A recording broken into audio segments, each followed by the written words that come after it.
Right, my name is Paul. I'm also called Knack. I'm the brains behind Knack's Daily Teaser, a set of quizzes, and the brains behind Knack's Old Peculiar, a blog. I also do movie reviews when I get a chance to sit down with one, and TV reviews. Mostly, just recently, a lot of Star Trek and Doctor Who. Tonight is Saturday the 28th of September, and over the past few weeks I've been watching classic Doctor Who series, The Celestial Toymaker.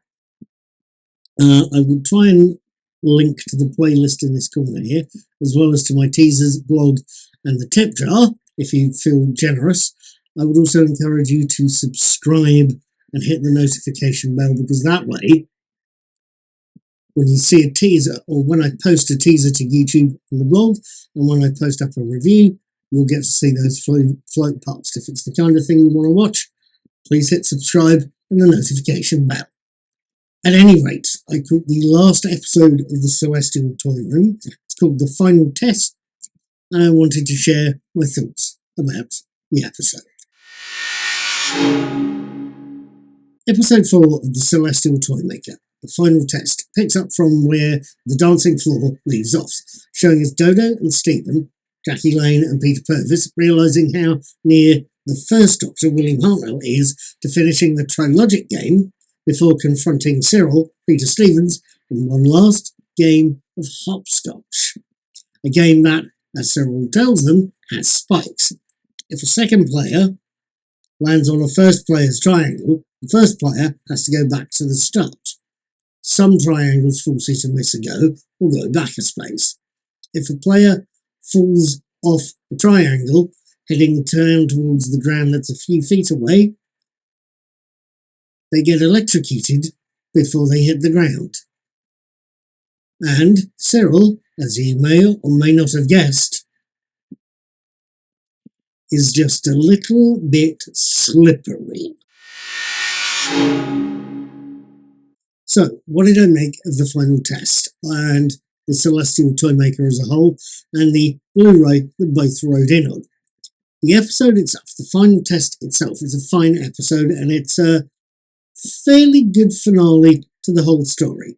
It basically finishes by the Doctor impersonating the Toymaker and forcing the last move, so that the TARDIS can get away scot-free. Now, I don't know how much of the background of this story you knew, but we know that William Hartnell was on holiday for the second and third episodes, so he was only represented by a disembodied hand moving the pieces around. And the 2 weeks off that he took, I feel, show, as his performance in this episode seems to me to be far more alert, far more focused than in the first episode. And he possibly needed to be focused and alert, as Michael Gough, the titular Toymaker, was worth watching as the chief villain of the piece, as was Stevens as the equally villainous Cyril. As with the sets, now I know that's a little bit of a different direction, and I know, and I've said this before, that I wasn't especially enamoured of the character design for this series. I preferred the design and look of earlier reanimated episodes, where the flat comic book feel of the characters resembled the real-world actors who played them. Patrick Troughton in The Abominable Snowman looks like Patrick Troughton rather than a motion capture artist. But the hopscotch room in this episode, as the earlier game rooms, is well designed and very interesting to look at. And the rendering of the TARDIS console in the console room, showing reflections of the characters in the central column of the console, showing the refraction of light through the edges of the console, and showing us reflections of the coloured patches on Stephen and Dodo's clothes. That bit of design, that ray tracing, was imagery that must have taken ages to render, and shows us how computer animation has come since the day of Trons. It's beautiful, it's wonderful, and it's just seeing those reflections in the central time rotor of the console is absolutely bloody gorgeous. The serial that the final test is part of. Now, I've got to confess, I do not know if I'm impressed with the Celestial Toymaker overall. Yes, there are, I think, aspects of it to like. Lane and Purvis both do well and carry the story in Hartnell's absence. Michael Goff is menacing. Singer, Silvera and Stevens veer from creepy to outright slapstick, and the set design of this animated version is absolutely gorgeous to look at. But I grew up from the mid-70s and later, the late John Pertwee and early Tom Baker years of the show. So that tends to be my benchmark for later and earlier Doctor Who's, where the series was quite dark and aimed at what I think of as the Buffy crowd, the Buffy demographic, an audience in their mid to late teens and early to mid 20s, who these days would be watching Buffy the Vampire Slayer, Torchwood, possibly Wednesday. That section of TV watching. So I felt a touch disconnected from the Celestial Toymaker, as it's aimed at the show's traditional tea time family friendly audience. Is that good or bad? I don't know that it's either. It's just something that made it not initially appeal.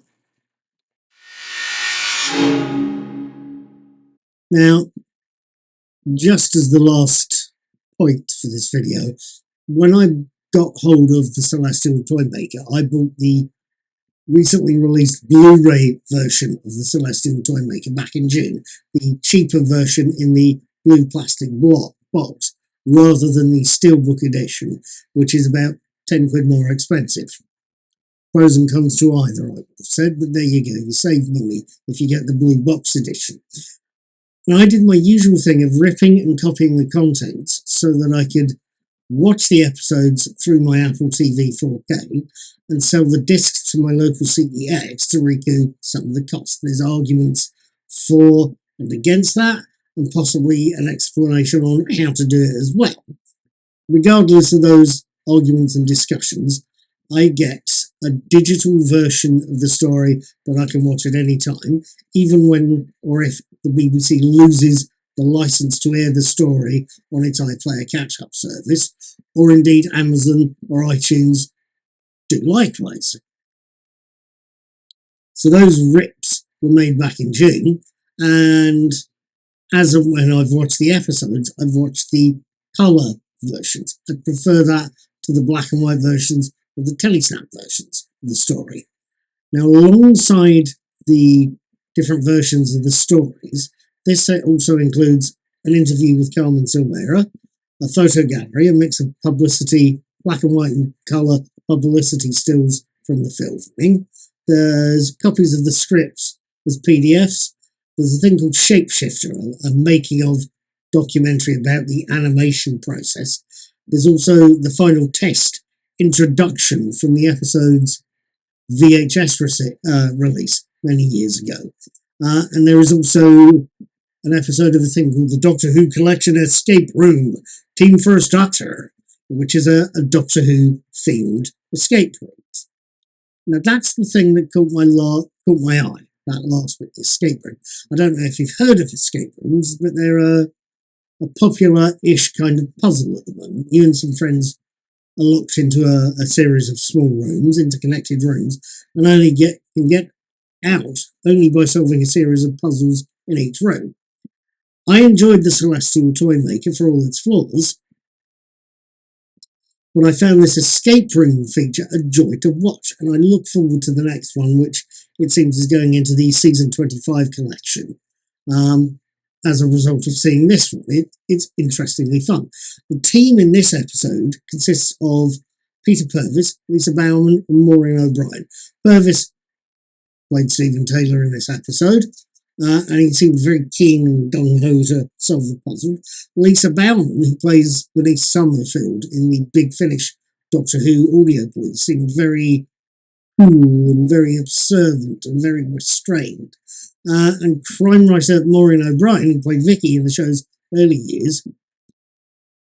Did you ever watch the Saturday lunchtime wrestling on ITV back in the day in the 70s and 80s, complete with inevitably all sorts of colourful characters and, of course, the notorious grappling grannies, the older female wrestling fans who would do serious damage to wrestlers they didn't like, and usually do that damage with chairs. Those grannies. I don't want to mention Maureen O'Brien in the same breath as grappling grannies, but I get the impression at some points during that escape room she was going to hit Peter Purvis with a chair. She was a hell of a lot of fun, and I suspect she's like the escape room equivalent of Janet Fielding, Tegan, in the various behind the sofa watch-alongs. She's going to get you hooked to these things if they keep hiring her. It's a hell of a lot of fun, this escape room. With all of that lot said, done, dusted and brushed under the carpet, did I think both the final test and the Celestial Toymaker and all the associated bits and bobs were worth buying and watching? Yes, I did. Granted, the episode and the serial are lighter in tone than I preferred. Granted, I am also not convinced totally by the character design, but it's a perfectly watchable story overall. One or two of the extras are really quite something to watch. And thank you, Ripper. And frankly, this is going to be something to get for the completist in your life, if you're not already that completist. It's fun, it's watchable, and it'll do it for now. At any rate, thank you for watching that little lot. I hope you've enjoyed my reviews. I will be publishing this as soon as I possibly can, both on my YouTube channel at Mr. Cuddy2977 and on my blog, Knickknacks Old Peculiar. I hope you'd like to follow the blog. I hope you'd like to subscribe and hit the notify bell for my channel, and I will see you the next time I release a teaser or I do a review. And I will say this to you now. Have fun, take care, be good, and be seeing you.